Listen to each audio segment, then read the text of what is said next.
facilitate this session. Isn't it great to be out? Yeah, isn't it great to be out and to see everyone? Gosh, this was what, dare I say, an unexpected read in many respects. I tweeted a little earlier on that as the professional class, as the middle class, we have cushioned ourselves from the realities of governance failures in South Africa. We have private education, we have private security, private healthcare, and now I believe even private fire engines, right? But obviously, really the point of this book, I imagine, is for you, that warning that we better wake up from our slumber, from our complacency before it's too late. And I want to start from the sense of despair that you say prompted you to write this book, right? You talked about raw emotion, that our future was looking increasingly bleak. Do you still feel that sense of despair having written it? Yes, I do. Thanks, Bongani, and good evening to everybody. And thank you very much for attending today. Yes, Bongani, I do, because writing the book is not in and of itself the solution. There's a lot of work to be done in the years ahead. I still feel that sense of despair because many things continue to go wrong in our country. I think the most obvious are the millions and millions of people that can't even find work, and the millions who are in their 20s and 30s and they've never had the opportunity to work. Those people can't advance their dignity. They can't advance their lives. They cannot live the full rights and opportunities of citizenship.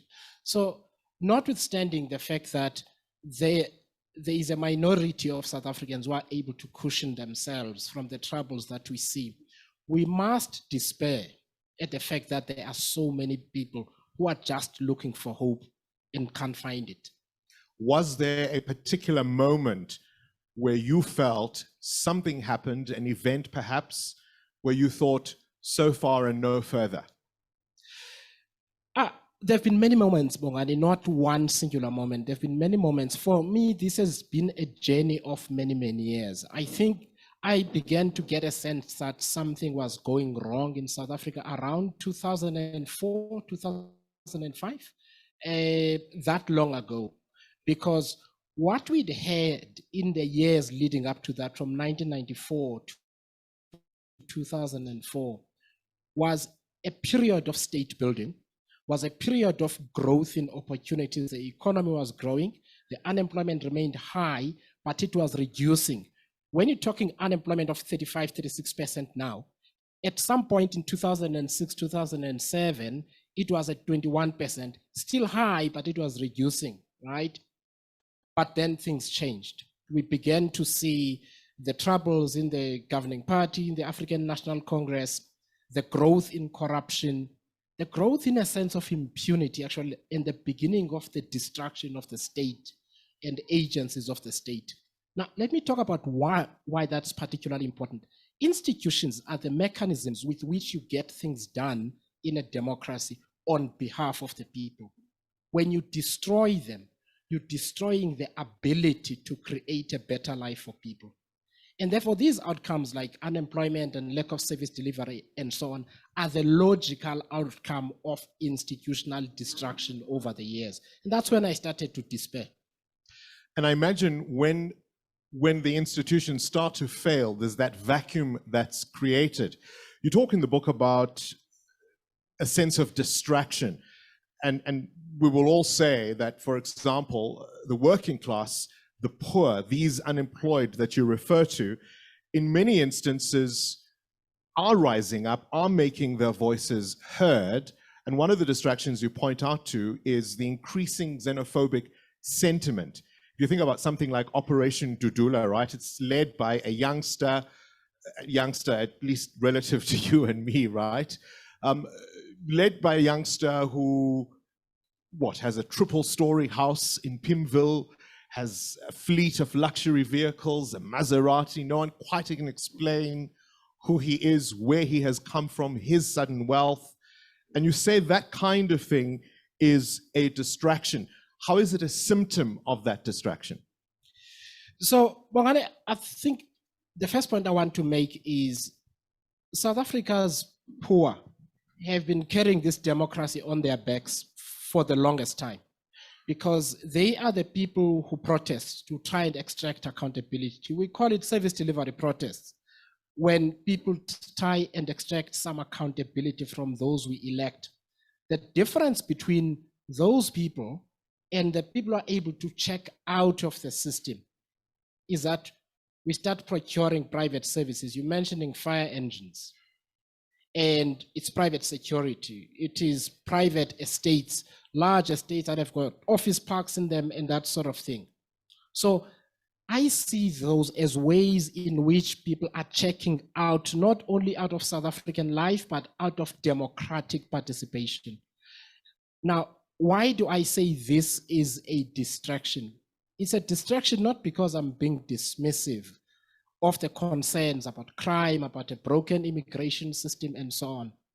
It's a distraction because the work that we have to do is so vast.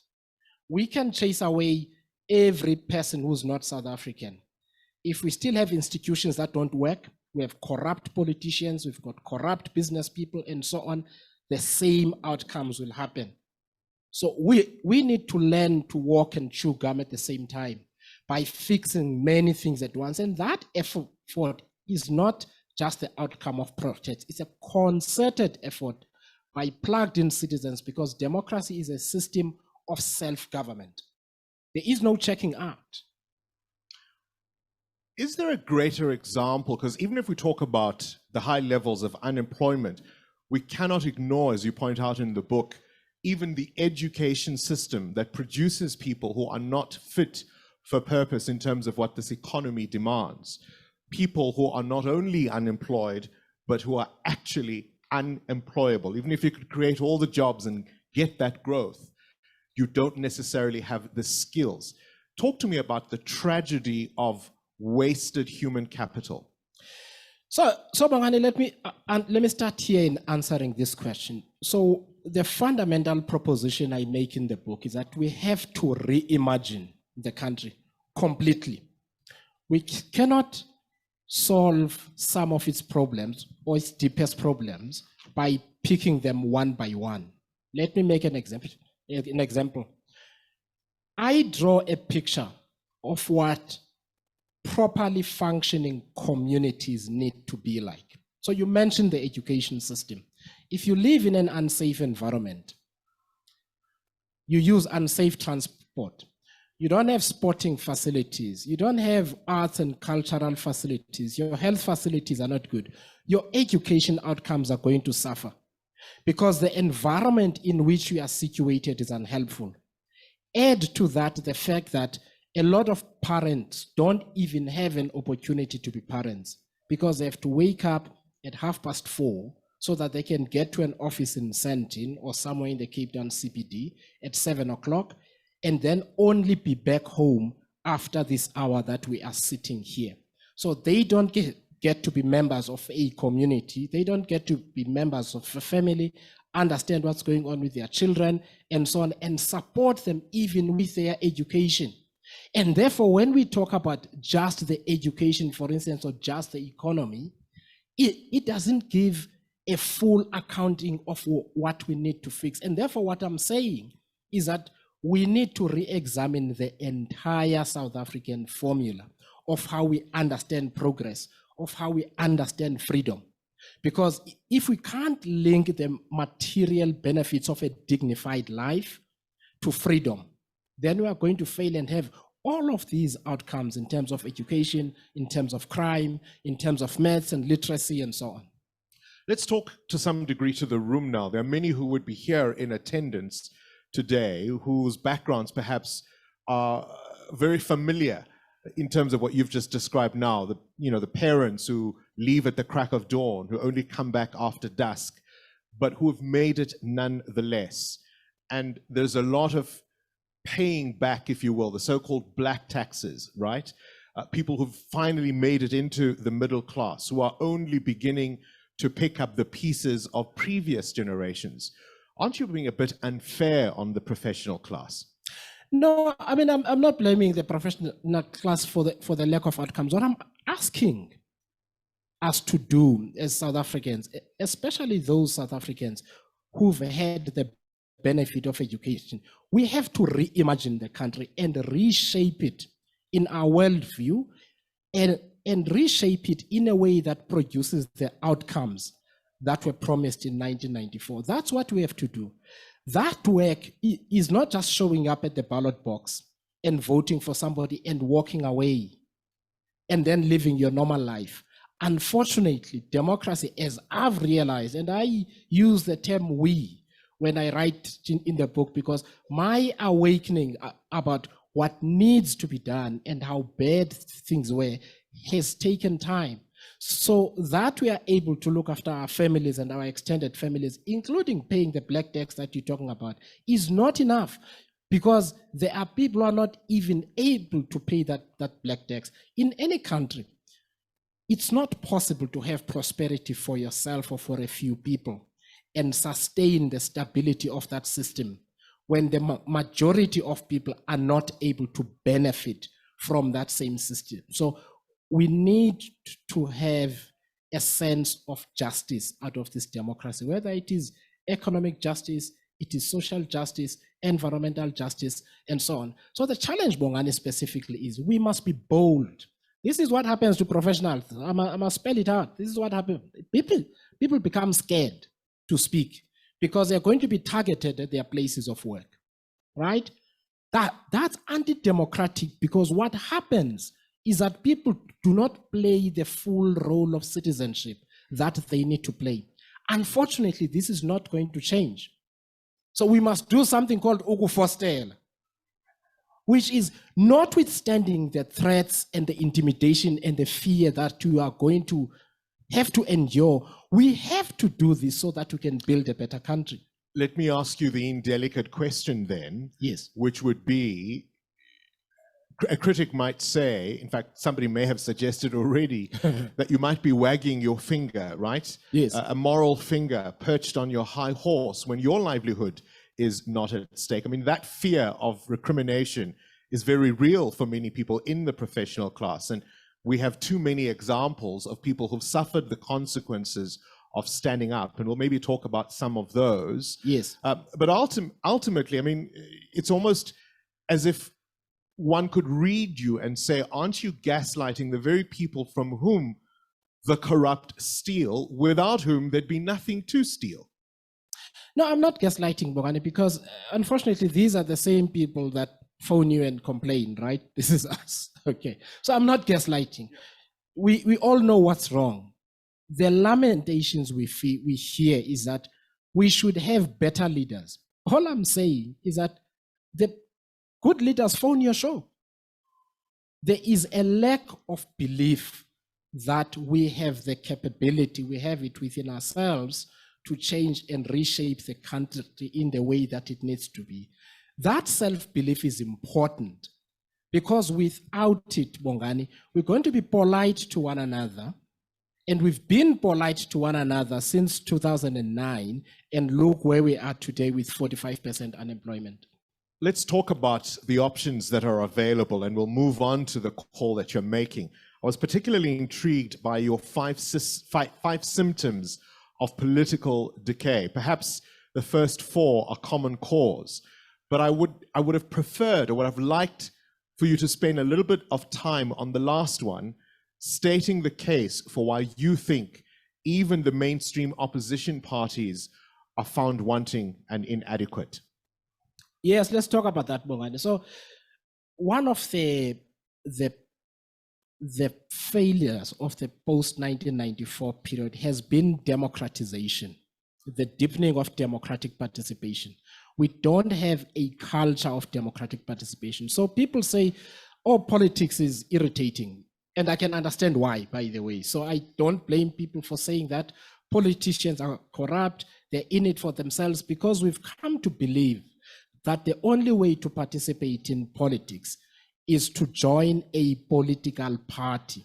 And the political parties we have a system, an internal system, each one of them, by the way, that does not believe in open democratic accountability itself.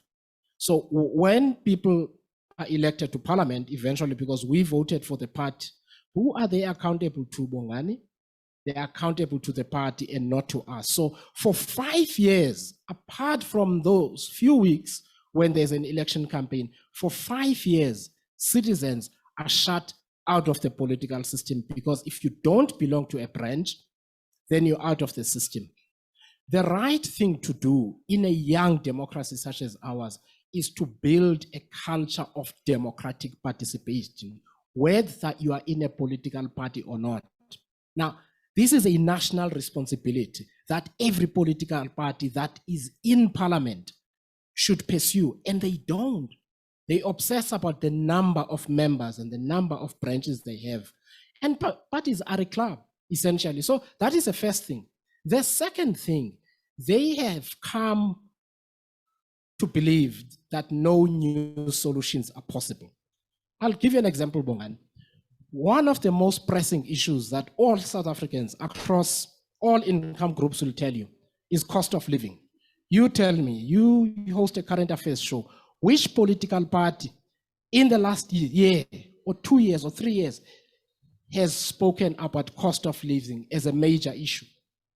Cost of living gives you a window into a whole range of other issues. It is not just housing, it is transport, it is all the extra services that people have to pay for because the state is failing and so on, right? Political parties are there to get a vote and then walk away. What I'm saying in the book is that a different politics must be possible. It is not going to fall from the sky. We must create it. We must start new conversations, different conversations in different spaces outside of the party political branches to talk about the things that matter to ordinary South Africans in a language that people can relate to. The sins of incumbency are obvious in terms of what the ANC's failures are, and you go into some detail about a number of them. But the point about emphasizing or underscoring what the opposition is also failing is beyond just a failure of imagination, surely. It's beyond just a lack of ideas. It's the fact that if you're going to say the professional class needs to respond in a different way to what we are seeing unfold, then all of those faults have to be a lot clearer, should they not? The faults of the opposition. Of the opposition. Okay, I hope the building is not crashing. Yeah.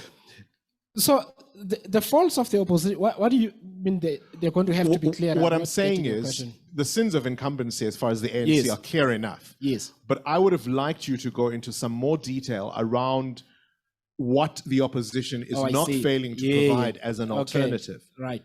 So that the conversation then about a new imagining, a new way of thinking around these ideas becomes that much clearer. So there are two reasons for that, Bongani, why I don't spend a lot of time analyzing the opposition parties. The first is that we had an election last year. Millions of South Africans decided they don't want those opposition parties either. There are very few things I can tell ordinary people about what's wrong with the DA and the EFF and the UDM and so on that they don't already know. So that is the first thing. The second thing is I had to make a decision in the writing about how much time I spend on the problems and how much time I spend on the solutions. I have opted to spend that energy and space on how we can reimagine South Africa completely. And I'm sure we'll go through it. There are lots of other things that I propose in the book. But the opposition parties suffer from the same existential problem as the ANC. There is a decision to be made, Bongani, by every political formation about whether they're going to insist on their ideological dogmatic position as the anchor, and that we must drag the millions of South Africans to that position. That's what the DA is trying to do. That's what Ivan Jim tried to do with that Workers' Party of his, and it didn't work. We know how that's going for the Democratic Alliance. The EFF faces the same existential crisis, by the way. The ANC's ideology, unfortunately, has become corruption. But the point I'm making, Bongani, in this instance is a new alternative has to understand where the South African moral and ethical center is and produce a political proposition that resonates with South Africans' idea of justice. I asked that question because, I mean, as I said to you this morning on the radio, you don't have to be a Davi Scholz to know that from the ANC's commanding heights of 70%, right, 2024 is likely to not go too well for them. But as you point out in the book, even coalition arrangements are not going to be the panacea for our pain that so many people imagine they could be. We've already seen how messy they can get in local government. Yes, in fact, I mean, there are two things. I might sound like I'm contradicting myself, but I'm not. We're entering an era where coalitions are going to be par for the course. So in 2024, a coalition is more likely than not. The only thing we don't know is the composition of that coalition and what that coalition will stand for, if anything other than raw power, for power's sake. The lesson we learn from the metros is that the trade-offs often have to do with the portfolios and the positions themselves, rather than a set of priorities, principles, and solutions that are going to solve the problems of the residents in that city. It's about power, it's about ego. Imagine what will happen in 2024 when that happens in the union buildings. There will be no country left. So that's the first point. The second point is the existential question for the rest of us is whether the biggest vote is going to be the vote that says we are handing the country over to these guys to divvy it up amongst themselves while we check out of the system. Or we're going to make a conscious choice to have a voice, and that voice is principled. It's premised on clear principles, on values, on priorities, and solutions that are going to respond to the problems of the South African people. That's one of the propositions I make in the book, Bongani, because that moment is real. It is going to happen. There is no escaping it. We are going to deal with coalitions, potentially chaotic, potentially corrupt, potentially will collapse the country faster than the ANC is doing it now. How worried should we be about the collapse, the implosion of the ANC? Thabo Mbeki tells us the country will not survive very well with the ANC collapsing. If there is a vacuum, it will not be good. But there does not need to be a vacuum, Bongani. That's my point. There does not need to be a vacuum. And the vacuum is created by so many of us deciding not to participate in multiple ways, including voting. Right? That's the first instance. I think in every country's existence, there comes a time when it is necessary to decide how the end will come, if an end will come. I would rather we have the sort of outcome, even if it's unfavorable. Millions more of us know that we fought for the right outcome in 2024, rather than saying, we knew this is what they were going to do. They corrupt, they don't care about us. Look at us now. That's not an option.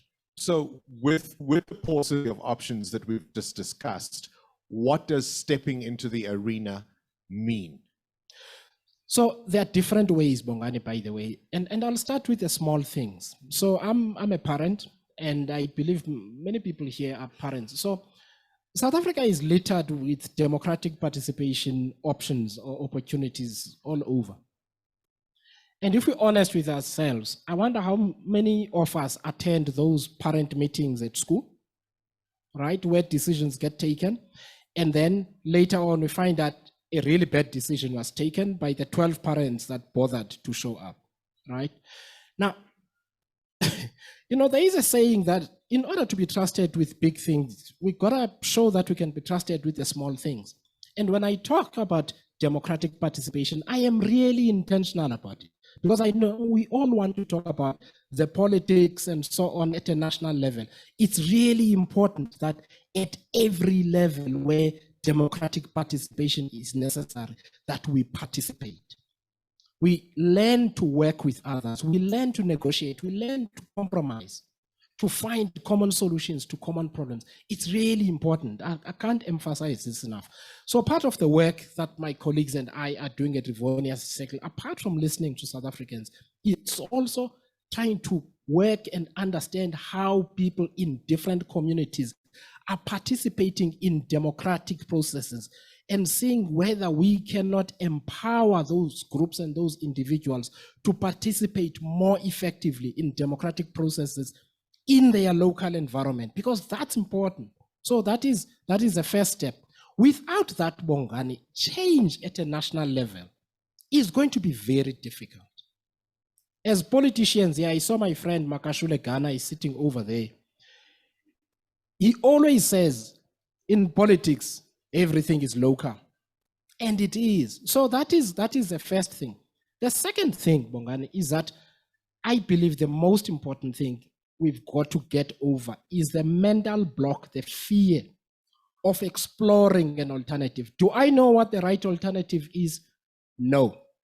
I don't have the perfect alternative as I'm sitting here.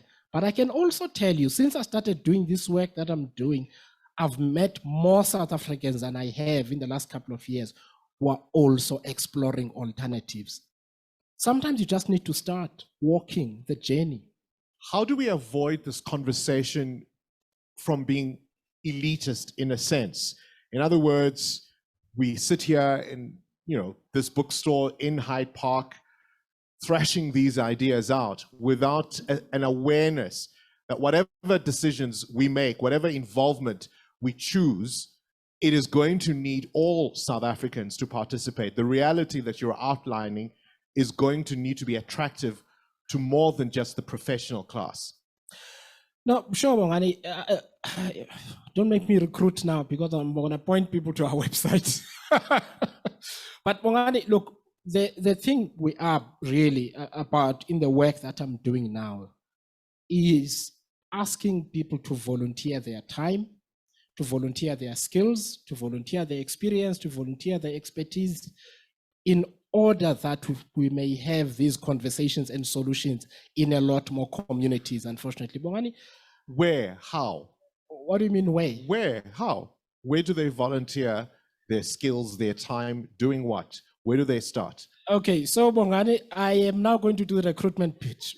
I'm going to do the recruitment pitch I keep avoiding in this conversation. So I'm part of the Rivonia Circle. I'm one of the co-founders. We have a website, www.rivoniacircle.org. When you get there, there is a tab that says Get Involved. And if you click on that tab, you've got an opportunity to become an associate. You can become a contributor. Those opportunities take you to other South Africans outside of these spaces, where we can begin to find the real solutions to real political problems that people are feeling on the ground, right? That's what I'm doing. But I will also tell you that we're not the only ones who are doing so. There are many organizations. You interview those people on your show all the time, Bongani.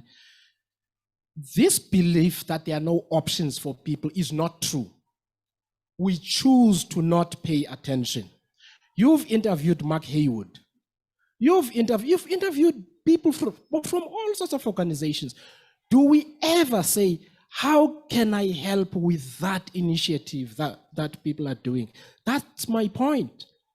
And to be clear, you yourself aren't launching a political movement. No, the Rivonia Circle is not a political movement, no.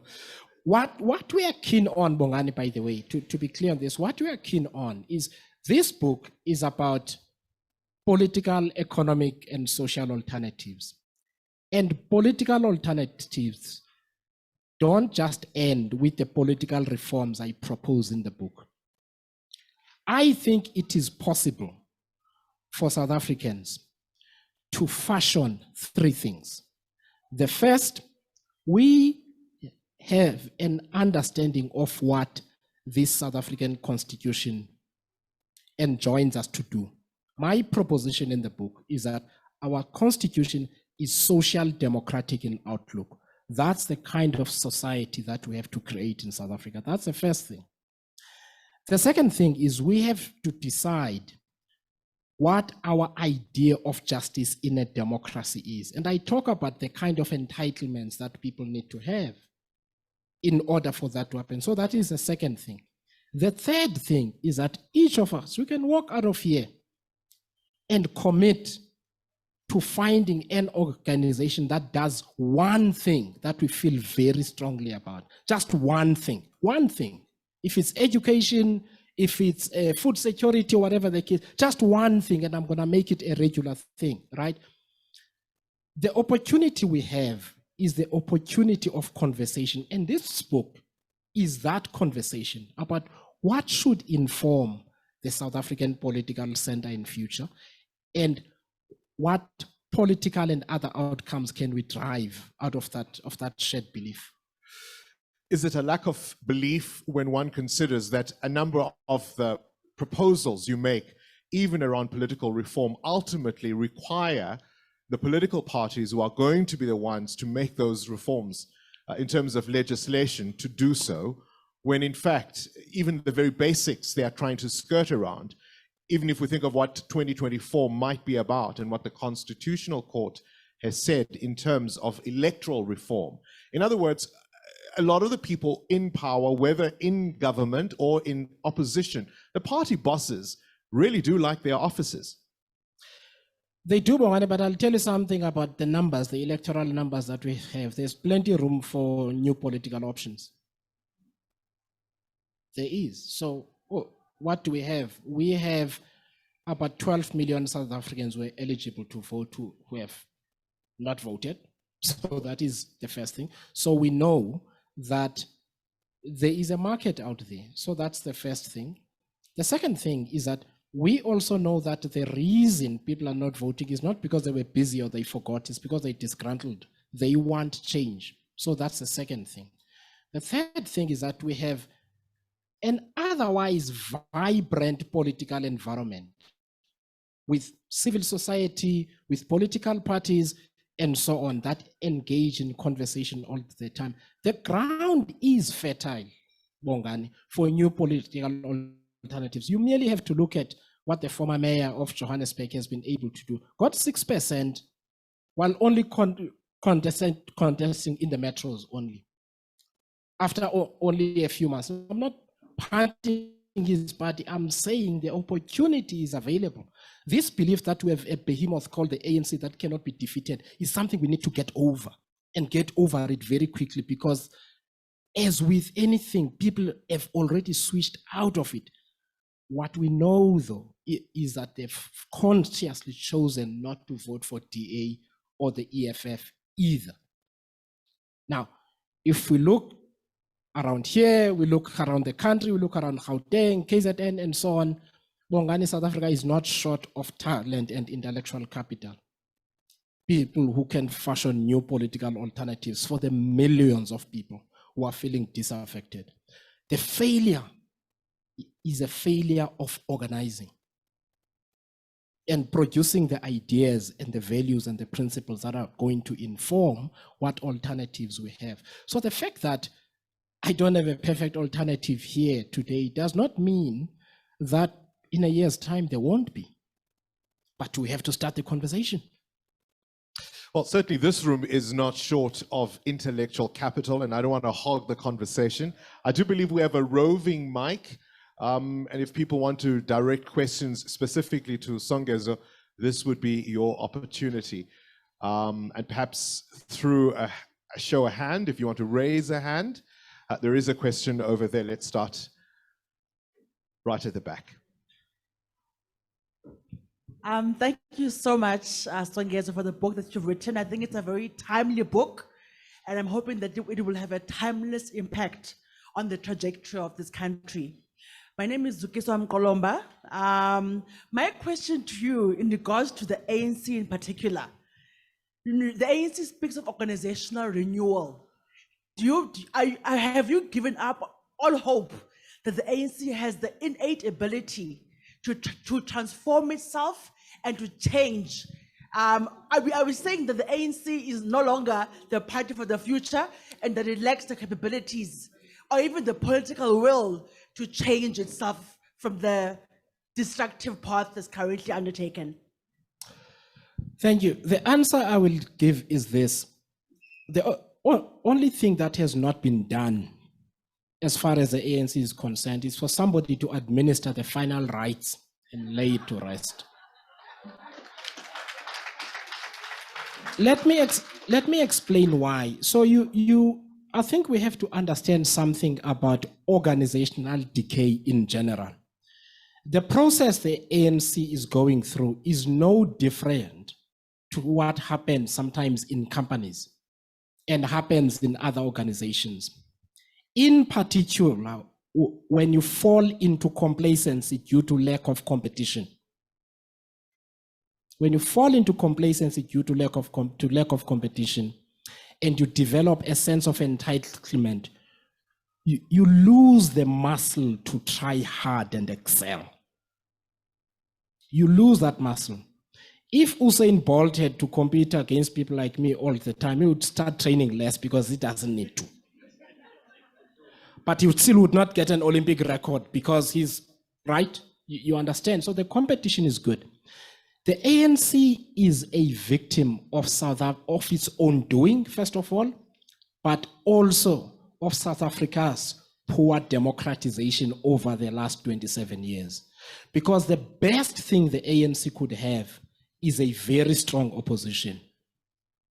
Because it would make it run faster, harder, all the time. It has absolutely no motivation. The ANC members and leaders are not people that exist over there.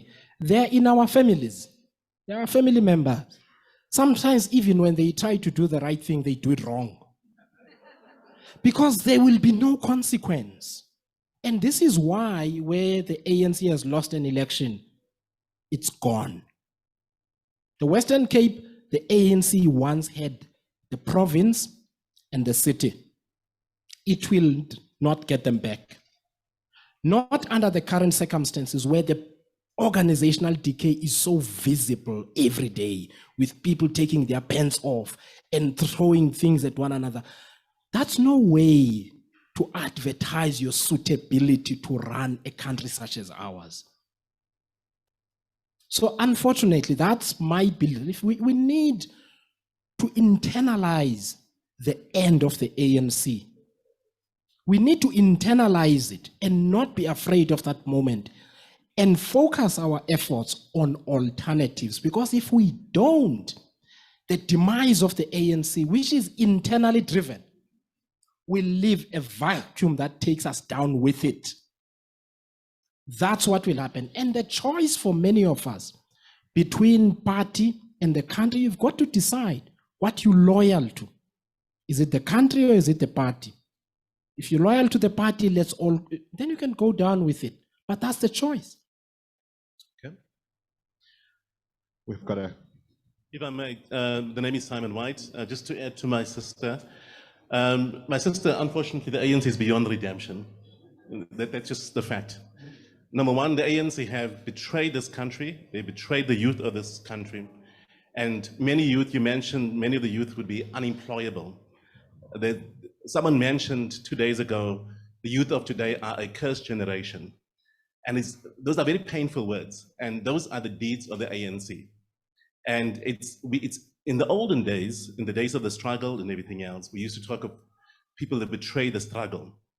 And the ANC is exactly what they've done. Right? That's the one part. So I firmly believe that the ANC is beyond redemption. If you look at conscious leadership, and you just refer to the Oxford Dictionary or the Collins Dictionary, they meet none of that criteria.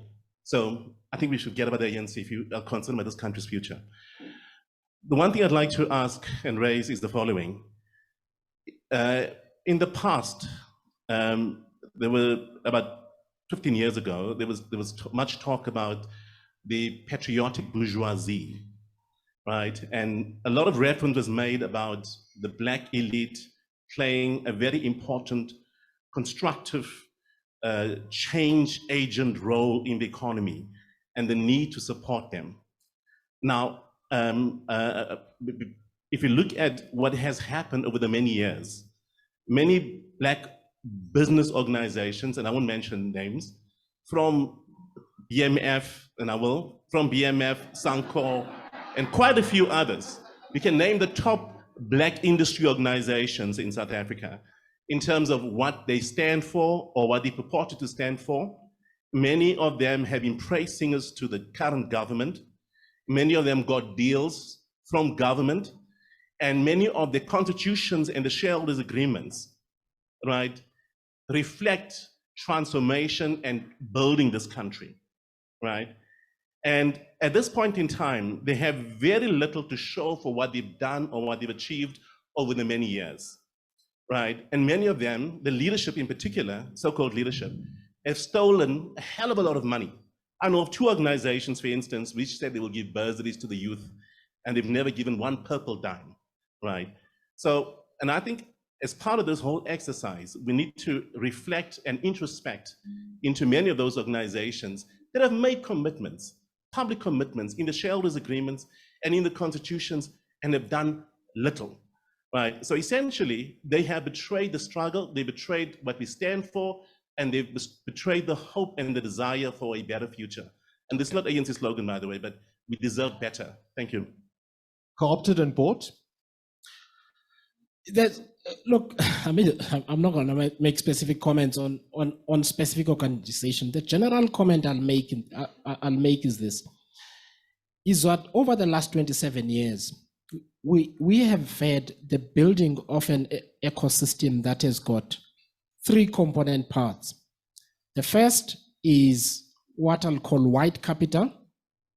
The second is the African National Congress's ecosystem as the party that is in power.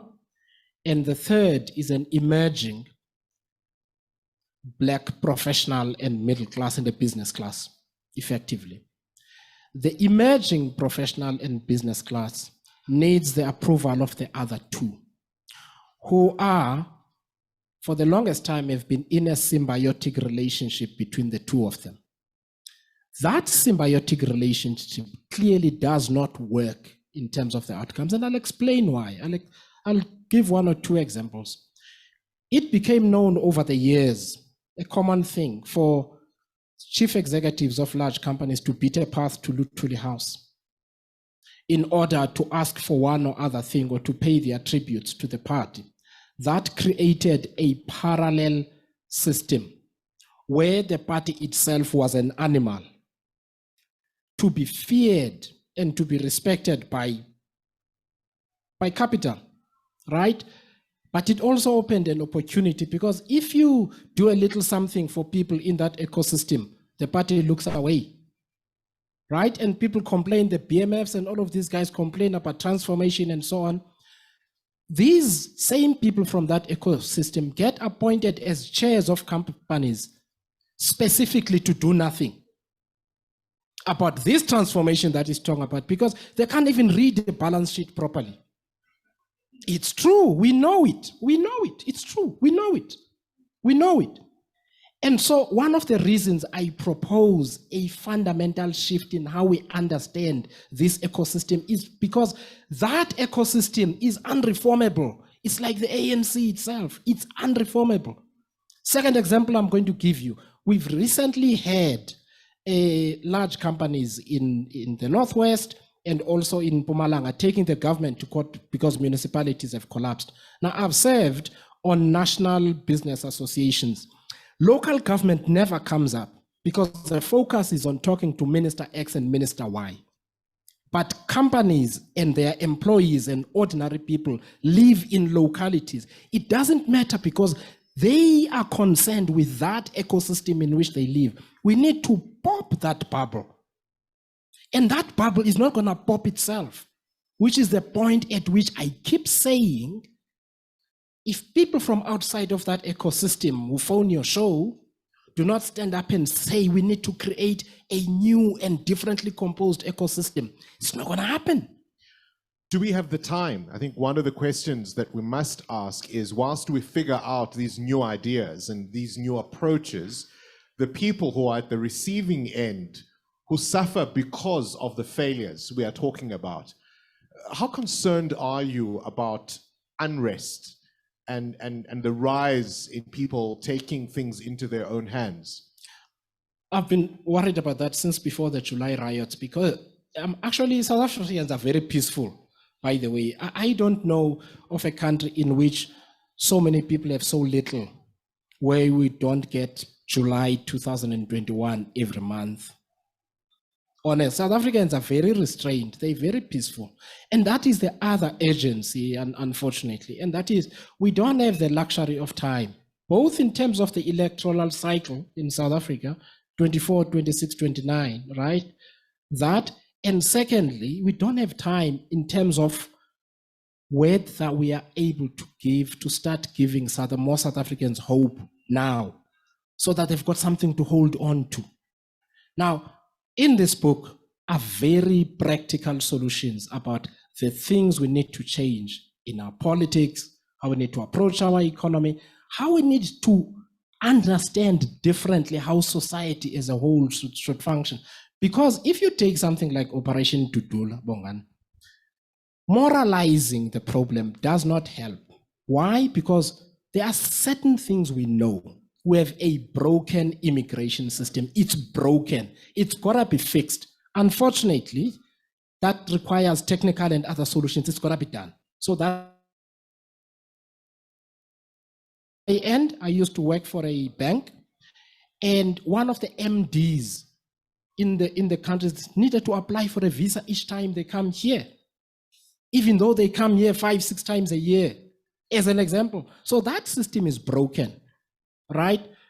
At the same time, we have a country that does not know who's here at any given point in time, who's an asylum seeker, who's not. And guys, let's not moralize. That kind of thing is not okay.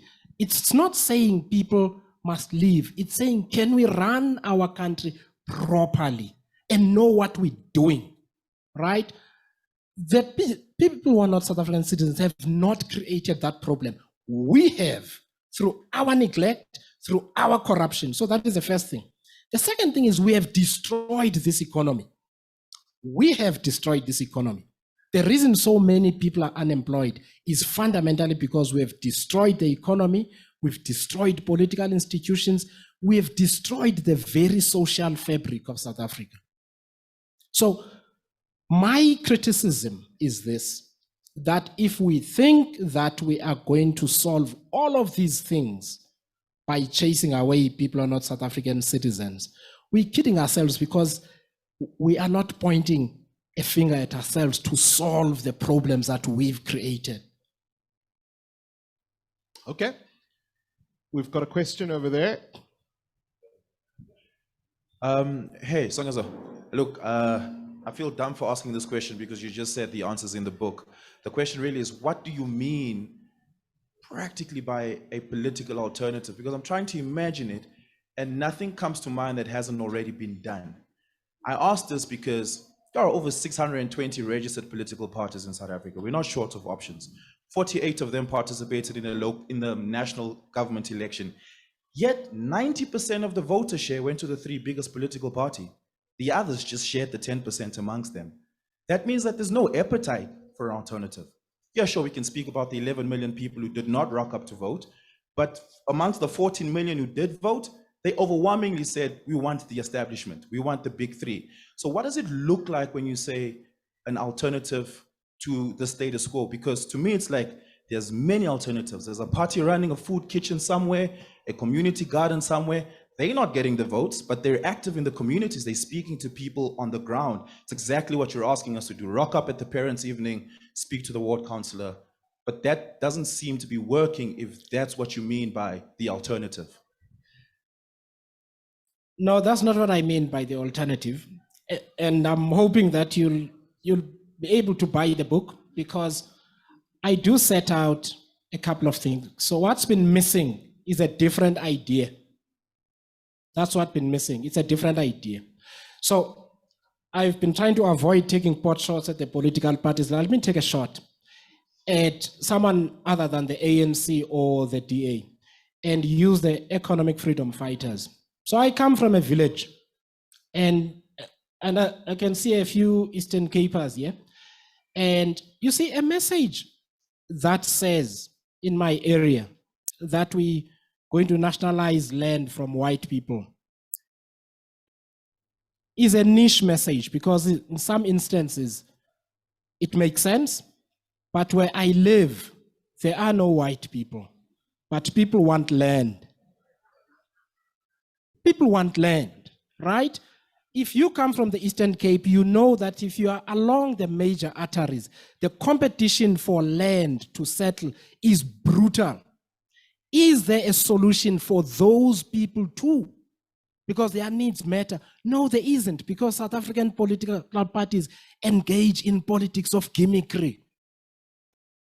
They engage in politics of gimmickry.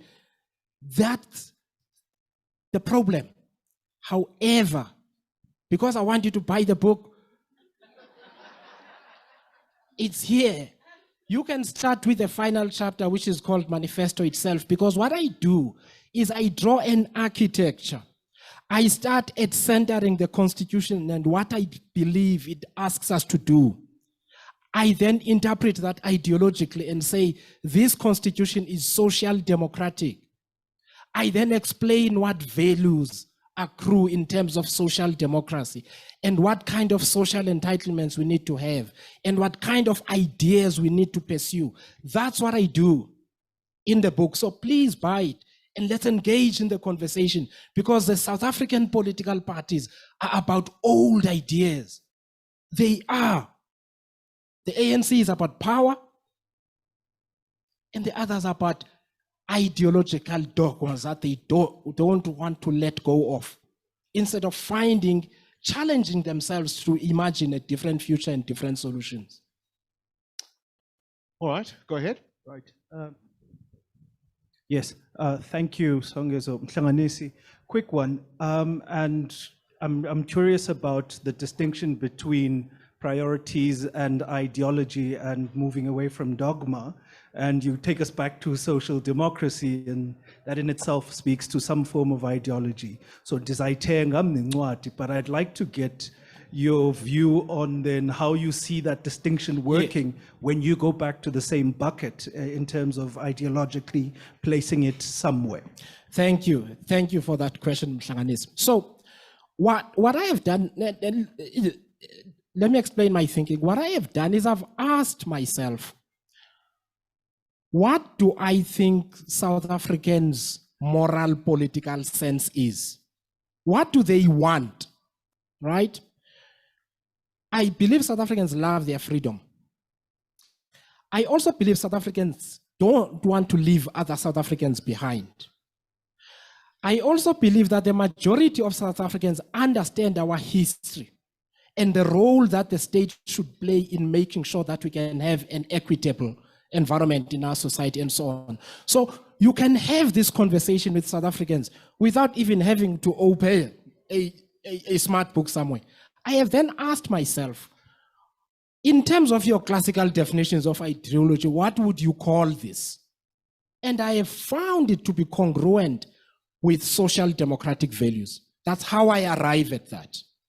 So I have tried to locate that idea in terms of what I believe the South African political moral sense is. That's all. We'll take perhaps two more and then we'll move towards a closing. My name is Zakonate. As long as you talk about old political parties with old ideas, you seem to be beating about the bush. Is Manifesto your way of launching a political career? We do know these old political parties run while they are not running, people running for the office. Are you or are you not launching a political party? And if you are, how different will it be from the 620 parties?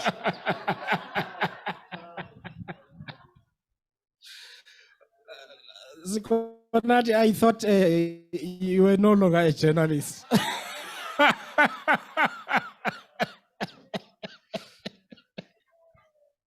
But since you ask, since you ask, one of the things I was very clear on with this book and the work that I'm doing is that it's work that is political in nature, first of all. So in terms of whether it is a foray into politics, it is, because we talk about political alternatives every day all over the country with various people. So in that sense, it is a foray into politics. So that's the first thing.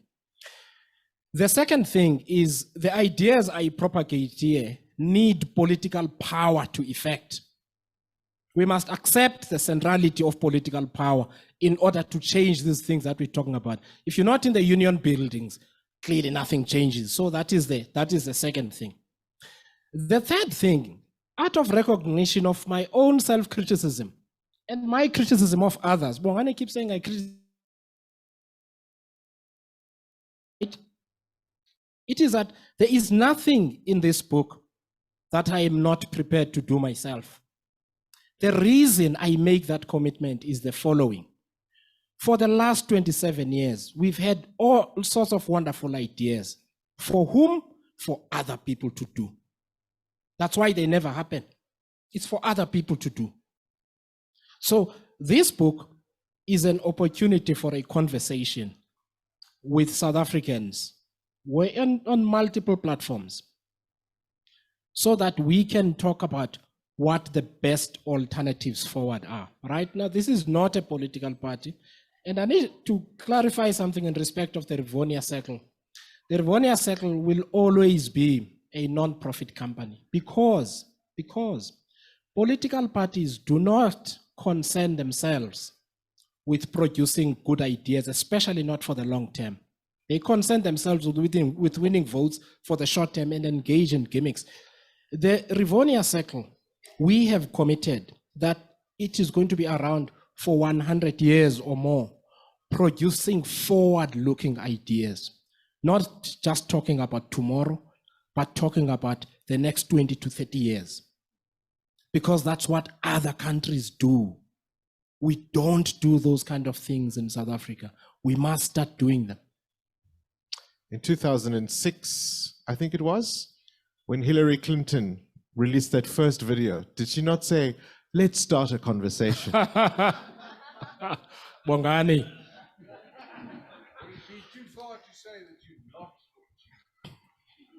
Mark, shut up. Hi, evening, everyone. My name is Sonke. First, just to say congratulations, Songs, again. Really great work that you're doing. So my question is, as someone who's left the private sector and joined the public sector, not too long ago, I'm still in shock. But it's been 3 years, so I'm surviving. So I haven't read the book, but obviously the centrality, part of what central I'm picking up is obviously the role of the professional class and obviously developing a capable state. So I mean, without having read the book, perhaps the answer is in the book, but what's your call to the professional class with regards to the role they can play in professionalizing the state and doing something as bold as I did, accidentally, I might add. But I'm there now and I see lots of opportunity and possibilities and a lot that can be fixed quite easily, actually, by joining the public service. And I think if you could just respond to that, leaving the political element of it, but just people with skills coming into the public sector to make a difference. What's the role there? Thank you, Songs. And Songs is a friend of many years standing, and he does work in the public sector. So Songs, I write about this and I make some examples. So I had opportunity a few times to go to Parliament, and one of the questions we were asked by one of the MPs was why our company came up with this BBBEE. That was from an MP, triple BEE. Why did your company come up with this triple BEE? And so we're to explain that it's legislation actually by the Department of Trade and Industry. Now, I guess one could laugh, but it's actually painful, right? Because it's something that shouldn't happen. So there's that one example. The other example is how we watched some of the ESCOM executives running rings around the MPs during the ESCOM inquiry. Because in all fairness, the stuff that they were dealing with was complicated commercial stuff that they couldn't deal with. Here's the thing about democracies. You need all the skills and experiences and life experiences that reflect that society in every arm of the state, including the legislature. Because MPs cannot hold the highly educated government officials and head of state-owned enterprises accountable if they don't have at least the same level of skill or something thereabouts, or education as they do. It's a simple fact. We don't want to talk about this because it sounds elitist, but I don't find it funny when MPs are being bamboozled by clever crooks. I don't find it funny. It shouldn't happen. A different version of it in another democracy was when Mark Zuckerberg and Jack and others came to the US Congress, and the people that are questioning them didn't even know what a Twitter like is. You get me? You need the diversity in parliament, diversity of skills. You need accountants, you need economists, you need engineers, you need all of these people in there, along with the social workers and the nurses and the community workers and so on, to reflect the diversity of South African life and what South Africa is. Because what will happen is that the one arm of the state is going to do whatever it likes and bamboozle the other. So it's not just about the public servants. So that's the one thing. The second thing, and I'm sorry, Bongani, it's a bit of a long answer because it's important. The second thing is, I often hear the question, but why doesn't the minister have advisors? The first thing is I have to know what kind of advice I need. I need to know who is a good advisor and who is not, honestly. So you need a certain level of aptitude to work that out so that that person can advise you properly. So if you don't know what you don't know. So it's not just about the public service. I actually believe the public service has highly educated people. I know lots of public servants. They're highly educated, they're highly skilled. The political direction is poor. So we need to start a culture where it's possible for somebody who is 28 years old to become an MP for 5 years and still go on to a job. We gotta make that part of our culture. Or for 10 years and then go on to a job. It's important experience about our system of government, about legislation. You can go to a lot of places and you can start to deal with this culture of professional politicians who have no options, who would blend with the rest of the unemployed if they lost that job. So unfortunately, Songs, the public servants generally are highly educated people. The political management is bad. That's the problem. Where we need skilled people is in councils, it's in provincial legislatures, it's as MPs, so that the stock of ministers that rises from those ranks are the kind of people that can turn the country around. Otherwise, we fail. Right, we'll take one more stab at letting everyone know what is in the book. I'm going to invite you to read perhaps a passage of your choosing as we close. And I believe this is, in fact, the actual call to action. Thank you, Bongan.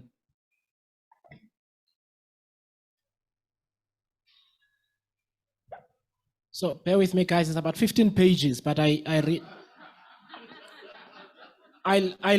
wrap it. Kidding. So this is chapter 10, and it's called Manifesto. And this is just the intro there too. It's not long. I think most South Africans view themselves as patriots, but the degree to which they show their commitment to patriotism through their regular actions varies from person to person Most people's patriotism is a sentiment that only goes as far as expressing joy or disappointment when our national pride or sovereignty is undermined or threatened. I do not fault them for this. It is much the same in other countries. That said, countries are like ships at sea. Although there may be a crew and a captain that keeps it afloat, seaworthy and headed towards its correct destination, there are times when the ship is in so much trouble that everyone must step in and help in one way or another until the ship is in calmer waters or makes it back to port. During such times of crisis, many ordinary people step up and do extraordinary deeds to save themselves and their fellow passengers or crew on the ship. They are later called heroes and given medals or have streets and entire towns named after them in recognition of their bravery. In almost all cases, there was very little about them before that event that suggested they were someone who would one day be fated as a hero. South Africa is a ship listing and tilting through stormy seas. So far, we have responded in 3 ways. The first is that we keep looking for and pointing fingers at who is to blame for its current condition, which continues to worsen. The second is that having done the above continuously, we are drifting further apart and getting attracted to sentiments and ideas that propose that throwing one or other section of the population overboard and leaving them to fend for themselves is the right one. Thirdly, we are waiting to be rescued by a new crew that will arrive by helicopter, seize the ship, clean it up, fix it, and sail it in the right direction so we can cheer them on when we get there. There is also no guarantee that we will not heckle them while they are busy trying to rescue the same ship. The problem with the above responses is that, like any ship, that level of distraction and apathy mean that it is almost certain that the ship will remain at sea and eventually sink. No one except those who manage to escape will be better off. Even those who manage to jump off will suffer lingering trauma at having to hear the cries and screams of those who remained aboard, unable to leave. For some of those who leave, they will land in hostile lands where many people object to their presence and may over time come to harm them in any event. In other words, there is also no dignity to exile from the responsibilities of patriotism. It is not helpful to believe in miracles either, to the extent that some on the ship may claim that they know ways in which the ship can be made to fly, clean itself while flying, and then find itself in the land of milk and honey. In desperate times, many will try or believe anything that looks like a way to create a better tomorrow. The real and consistent truth, however, is that no such miracles happen, no matter how many people hope and pray for them. Real people must sweat and bleed day in, day out to ensure the ship stays afloat and eventually makes it to shore. When it gets there, real people work hard to make sure it is repaired to a seaworthy condition so that it can sail successfully for many years to come. South Africa is not going to fix itself, and no one will miraculously appear from nowhere to make things better, no matter how much we hope for this. There will also be no miracle cures for our problems, regardless of the many peddlers of such miracle cures. As attractive and visceral as internal divisions and nationalist finger-pointing are, we will also not succeed at turning the country around if we remain divided or start violently attacking one another.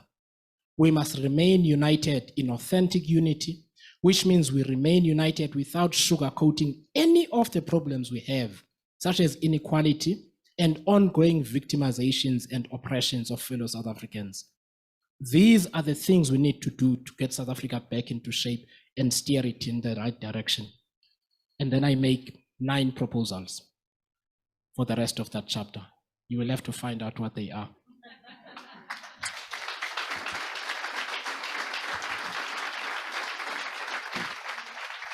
Thank you, Songezo, and we'll obviously still have a couple of copies for sale and you'll be available to sign.